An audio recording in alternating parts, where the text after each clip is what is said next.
Buenos días. Con este encuentro inauguramos Encuentros en LibroLey, donde expertos destacados del ámbito jurídico abordarán materias relevantes, y una de las que tienen mayor importancia es la nueva ley concursal 1622, y uno de los mayores expertos de este ámbito es Luis Sánchez Velo, que es director de reestructuración en Banco Santander, y hemos tenido la suerte de que nos acompañe hoy. Buenos días, Luis. Buenos días, Ricardo. Muchísimas gracias por la invitación a ti y a LibroLey. Encantado de estar aquí con todos vosotros. Gracias, Luis. Bueno, ¿supone esta ley concursal, esta nueva ley, pues un poco una dignificación de la probabilidad de insolvencia? Bueno, la ley 16/2022 supone lo que ya se ha repetido en innumerables ocasiones, ¿no? Supone un auténtico cambio de paradigma respecto al derecho concursal y al derecho preconcursal tal y como lo habíamos venido entendiendo hasta la fecha, ¿no? Son muchísimas las novedades que introduce esta ley, y una de ellas afecta directamente a lo que es el presupuesto objetivo del derecho concursal o derecho preconcursal, ¿no? Y ese presupuesto objetivo es el que se ha dado en denominar la probabilidad de insolvencia, ¿no? Efectivamente insisto, es un cambio de paradigma entendido como un cambio de modelo, y realmente es un mensaje que todos los operadores de la insolvencia deberemos de tener en cuenta, ¿no? Lo que pretende la probabilidad de insolvencia es ni más ni menos que las compañías sean lo suficientemente diligentes como para anticipar sus problemas de solvencia o sus problemas de endeudamiento, ¿no? Yo creo que la ley lo que consagra finalmente es que en la medida, o lo que pretende es que en la medida en la que las compañías sean capaces de anticipar sus problemas y logren sentar a la mesa a sus acreedores, se podrán buscar soluciones o alternativas mucho más beneficiosas para la viabilidad de la compañía y para los intereses de sus acreedores. Entonces es esa, la reducción de liquidaciones, el mayor propósito de la ley. ¿Y hasta qué punto puede sobreponerse la ley a las circunstancias objetivas de la empresa? Bueno, al final, ¿hasta qué punto un cambio en la ley puede levantar una situación difícil? Bueno, la ley, como todos sabemos, es una transposición de la directiva comunitaria 1023/2019, ¿no?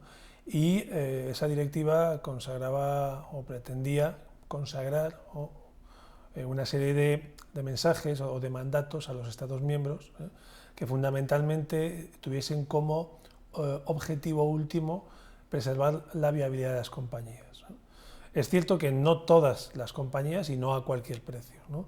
Pero se hacía especial hincapié en lo perjudicial que resulta para el tejido empresarial de cualquier país que una compañía que es viable desde el punto de vista económico se vea abocada a una situación de liquidación o de cierre por unos problemas puntuales de sobreendeudamiento, ¿no? Entonces, esa directiva, y yo creo que la ley 16/2022 lo recoge con bastante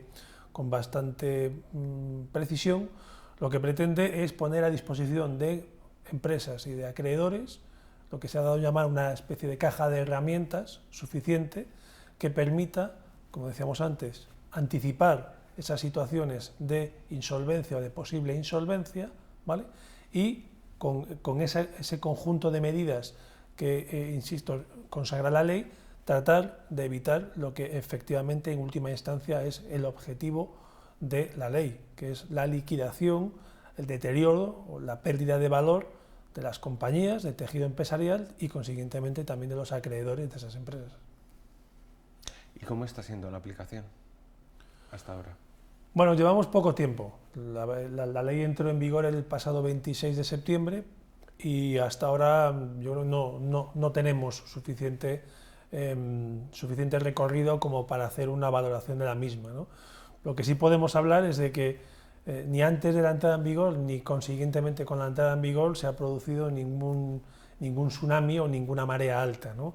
Tenemos ahora mismo en nuestro pipeline compañías que se están reestructurando, y estamos empezando a abordar pues, los problemas, las cuestiones de índole práctico que lógicamente ya todos imaginábamos que iba a suponer la ley, ¿no? No sé si tendremos oportunidad de comentarlo después, pero evidentemente los ICOs, la formación de clases, la determinación del perímetro, etcétera, etcétera, son cuestiones que ahora en los primeros procesos de reestructuración que estamos abordando, pues estamos comenzando a plantearnos y a tratar de solucionar. Claro, porque los ICOs son súper privilegiados y no intocables, ¿no? Bueno, la ley al final, a través de una disposición adicional, la disposición adicional octava, consagra un tratamiento especial, ¿no? Un régimen especial para los denominados ICO-COVID, ¿no? Toda esa financiación que con motivo de la pandemia se puso a disposición de las empresas, de las compañías, financiación otorgada esencialmente a financiadores o bancos y entidades de crédito y avalada por el Estado, ¿no? A día de hoy yo creo que estamos hablando de un entorno de 140.000 millones de financiación, ¿vale? Lógicamente, esperemos que no toda esa financiación tenga que ser objeto de reestructuración, pero lamentablemente habrá una parte, no sabremos en qué, si mucho o poco, pero habrá seguro una parte de esa financiación que tendrá que ser objeto de reestructuración. La disposición adicional octava, que contiene la Ley 16/2022, consagra efectivamente una especie de tratamiento superprivilegiado del crédito ICO, ¿no? De tal manera que aunque se le reconoce el carácter de crédito ordinario y de naturaleza financiera, precisamente a efectos de los planes de reestructuración, el apartado tercero, creo que recordar que es de dicha disposición, lo que establece es la necesidad de que las entidades de crédito que pretendan incluir financiación ICO-COVID en los planes de reestructuración e imponerle a esas operaciones una quita o una espera, tiene que contar necesariamente con la autorización previa del Departamento de Recaudación de la Agencia Tributaria, ¿no? Entonces, más allá de que sea o no posible, ya veremos en qué medida la Agencia Tributaria es sensible a esas peticiones, pero más allá de eso, supone lógicamente una traba, yo creo que muy importante, espero que no sea limitante, pero sí tremendamente importante, para llevar a cabo, sacar adelante planes de reestructuración de compañías que han o que cuentan en la actualidad con financiación ICO-COVID. Sí, porque parece, y además hay una directiva de la Comisión Europea en la que se trata de armonizar determinados aspectos, que también habla de este tema, ¿no? Bueno, hace escasos días, sí, una semana y media, se ha publicado una nueva propuesta de directiva comunitaria, que efectivamente tiene o busca o tiene como objetivo fundamental tratar de armonizar el derecho de la insolvencia en todos los Estados miembros, ¿eh? Efectivamente, bueno, yo he tenido la oportunidad de ojearla, tampoco la he analizado muy en profundidad, pero una vez más, yo creo que la cuestión más crítica que se apunta en esa propuesta es el tratamiento del crédito público. Yo creo que vuelve a insistir nuevamente en la necesidad de que los Estados miembros establezcan efectivamente procedimientos, o establezcan mecanismos en virtud de los cuales los emprendedores o los empresarios que en un momento determinado pueden fracasar en su aventura empresarial tengan la posibilidad de acudir a mecanismos de exoneración de sus deudas, ¿no? Y ahí, a diferencia de lo que ha sido un debate largamente sostenido con motivo de la aprobación de la Ley 16/2022, ahí yo creo que no deja dudas sobre la necesidad de incluir al crédito público dentro de esos créditos que deben de ser necesariamente exonerados, ¿no? Yo creo que eso abrirá un debate, que yo creo que ya estaba abierto, pero hay una cuestión prejudicial ya planteada, pero yo creo que eso servirá para los defensores de la exoneración plena de deudas, incluido el crédito público, puedan señalar que esa es la idea que se traslada desde Europa, ¿no? Lógicamente, el hecho de que los créditos ICO-COVID tengan ese tratamiento privilegiado, pues nos plantea un ejemplo más de un crédito público sobre o superprotegido, ¿no?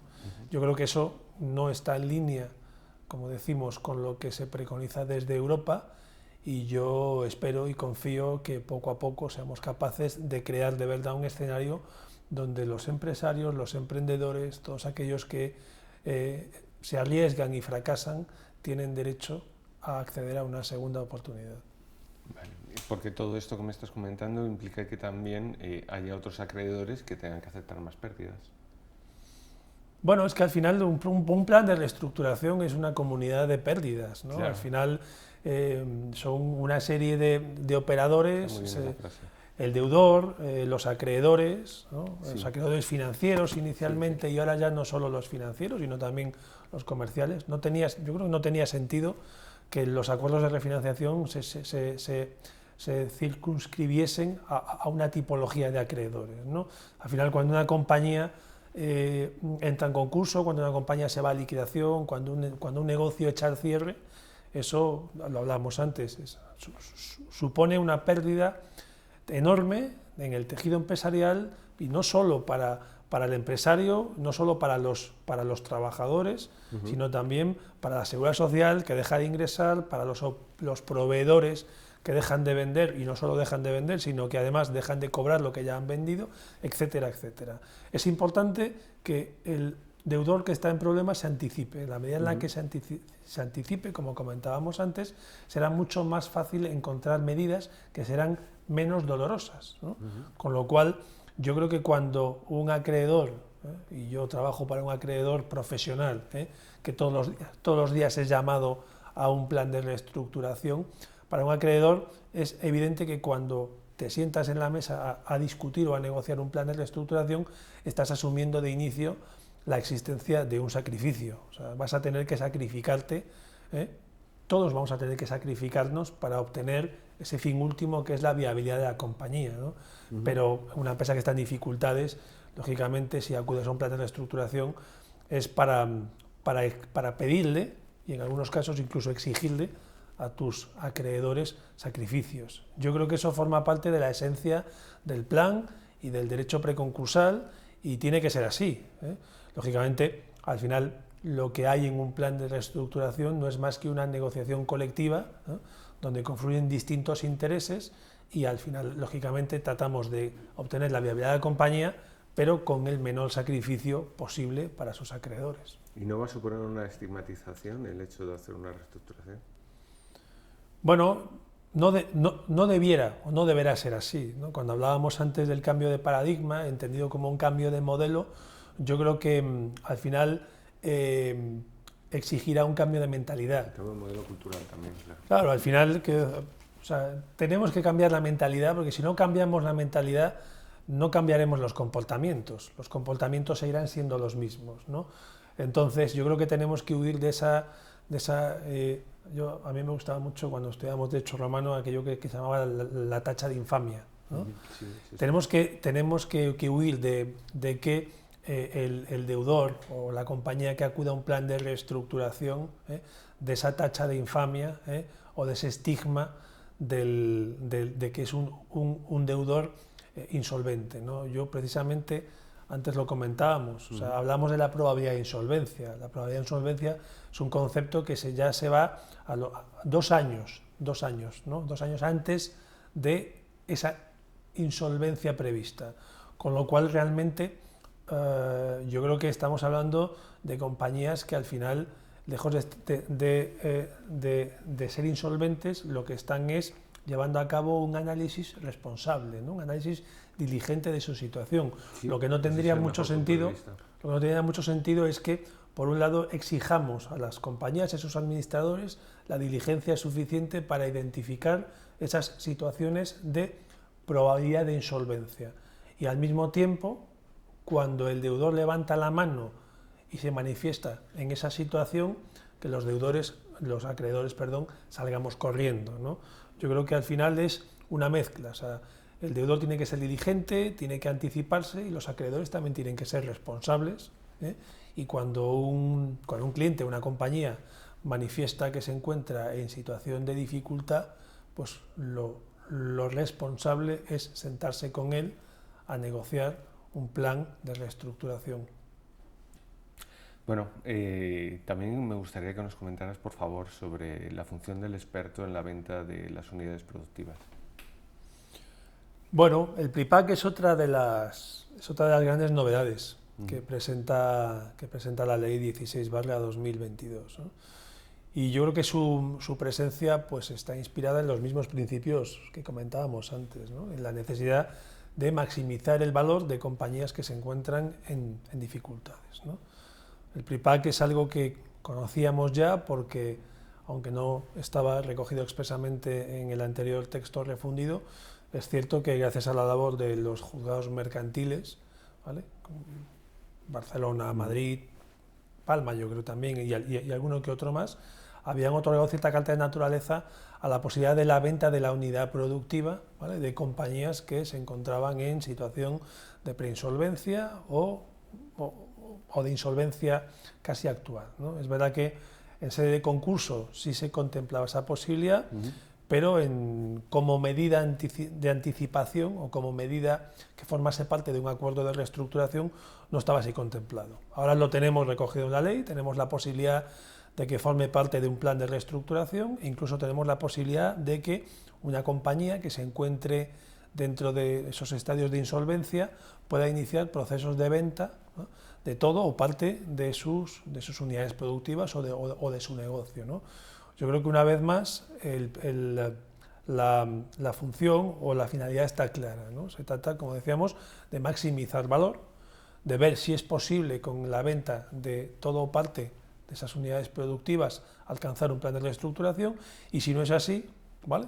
Pues entonces que venga alguien, que venga un tercero, que las adquiera, que sea capaz, como decíamos antes, de mantener el tejido empresarial, de conservar los empleos, de seguir aportando a la sociedad, y lógicamente los acreedores pues tendrán que estar muy atentos para ver que ese tercero que llega efectivamente tiene la intención de continuar o de mantener la actividad empresarial y consiguientemente de seguir haciendo frente a todo, ojalá, o aparte, lógicamente, del endeudamiento que presentan esos acreedores, ¿no?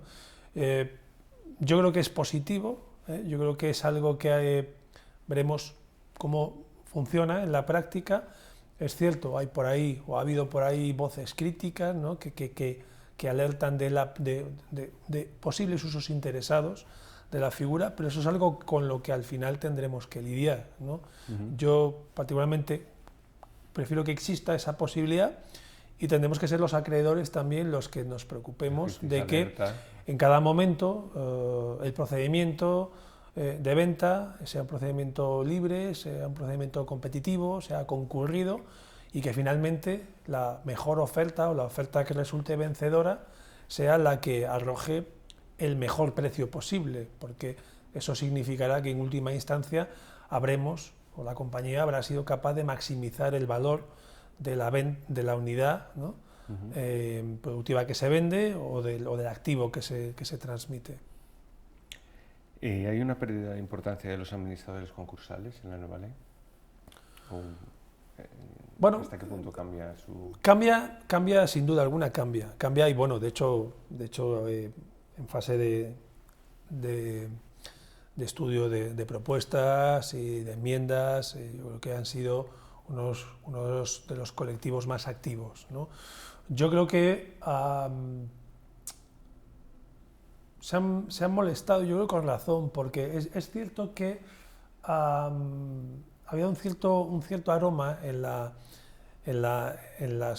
propuesta o en la exposición de motivos de que gran parte o parte del fracaso del sistema concursal español tenía razón de ser en la actuación o el comportamiento de los administradores concursales, ¿no? Y para mí es algo que nada más alejado de la realidad, ¿no? Yo creo que el fracaso del sistema concursal español desde la entrada en vigor de la ley concursal en el año 2003, yo creo que es culpa y responsabilidad de todos, ¿no? Podríamos hablar largo y tendido sobre las razones o las causas de ese fracaso, ¿no? Pero desde luego no estoy convencido que no tiene origen en el comportamiento o la actuación de los administradores concursales, ¿no? Es cierto que el sistema concursal era un fracaso y por eso se ha promulgado esta nueva ley, que lo que trata es de dejar el concurso como algo residual, ¿vale?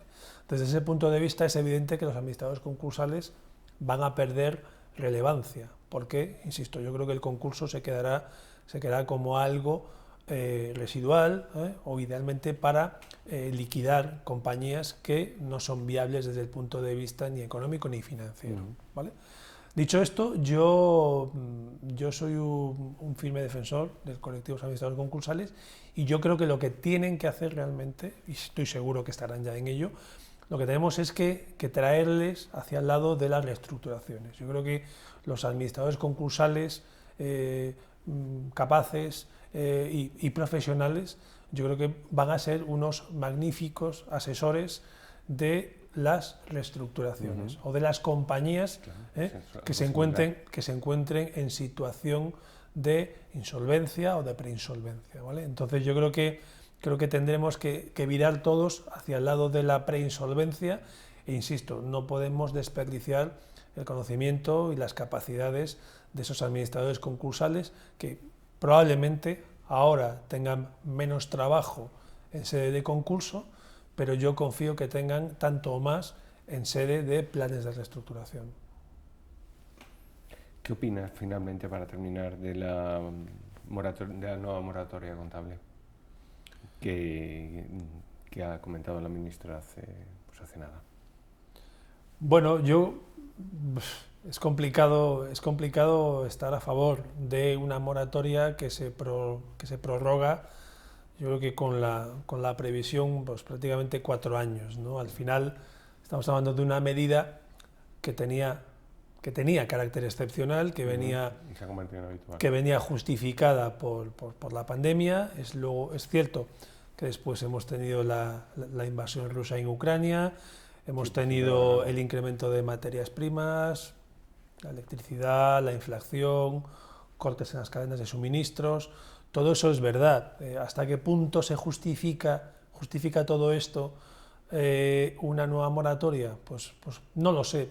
Pero también hay que ser justos, nos puede parecer poco normal o poco lógico prorrogar una moratoria 2 años más, pero tampoco podemos perder de vista la situación actual. Y es que en caso de que esa moratoria no hubiese sido prorrogada, es muy probable que el 1 de enero de 2023 un buen número de compañías, no solo, como se apunta en las noticias, no solo las dedicadas al sector hotelero, a transportes o aeronáutica, ¿no? Sino muchas compañías probablemente se viesen obligadas a acudir directamente a los juzgados, o si no a los juzgados solicitando concursos y presentando la apertura de comunicaciones del 583 y siguientes del texto refundido.